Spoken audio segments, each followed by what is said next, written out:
Bonjour Vincent. Bonjour Paul-Marie. Nous sommes ici à Saint-Avold, rue Hirschauer. Nos lecteurs retrouveront exceptionnellement leur journal ce 1er janvier, un numéro de 32 pages dans lequel on se projettera évidemment sur 2013, un numéro dans lequel on fera également le bilan de l'année qui se termine. Alors justement, pour l'édition de Saint-Avold, quel sera l'événement marquant de 2012? Alors Paul-Marie, sans hésiter, l'événement marquant, c'est ce 17 juin. C'est le second tour des législatives. Alors il faut resituer le contexte. On est dans une circonscription, Boulay-Saint-Avold, qui a été créée en 88 et qui pendant 24 ans était dans le giron de la droite.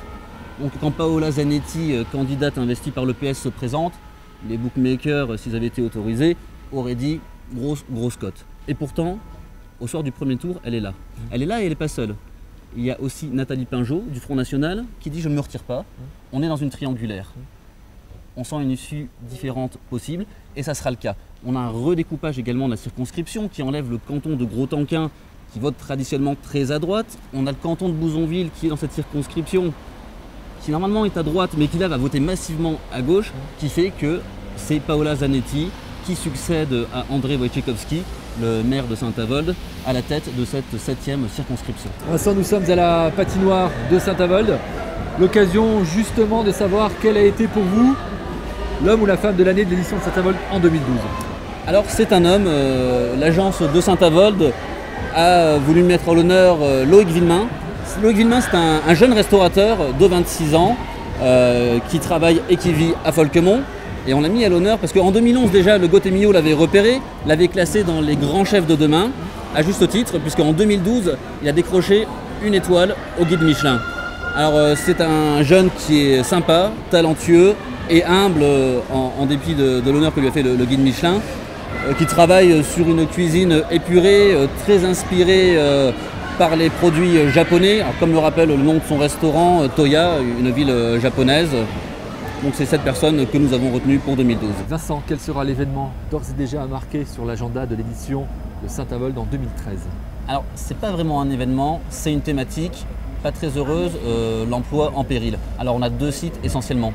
D'abord la centrale thermique de Saint-Avold. La direction demande 42 départs volontaires, condition sine qua non pour que les tranches 4 et 5 soient prolongées jusqu'à l'horizon 2015. Alors les syndicats ne sont pas trop pour ces départs volontaires, s'inquiètent d'ores et déjà des 200 emplois qui sont menacés et on va les retrouver vraisemblablement plus que jamais dans la rue en 2013. Un petit peu comme les employés et syndicalistes de TPF, Total Petrochemicals France, qui s'inquiètent du fait que TPF ait dénoncé la convention, l'accord, la vente de l'éthylène pour Ineos Saralbe.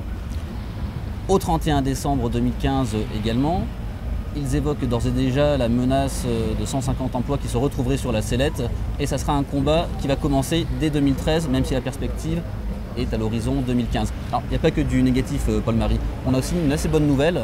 C'est une société qui fait des sondages qui commenceront en 2013 à Tritelin, à Frébouze, à Pompierre, pour regarder ce qu'il y a sous notre sol. Alors apparemment, on a du gaz de houille qui serait exploitable.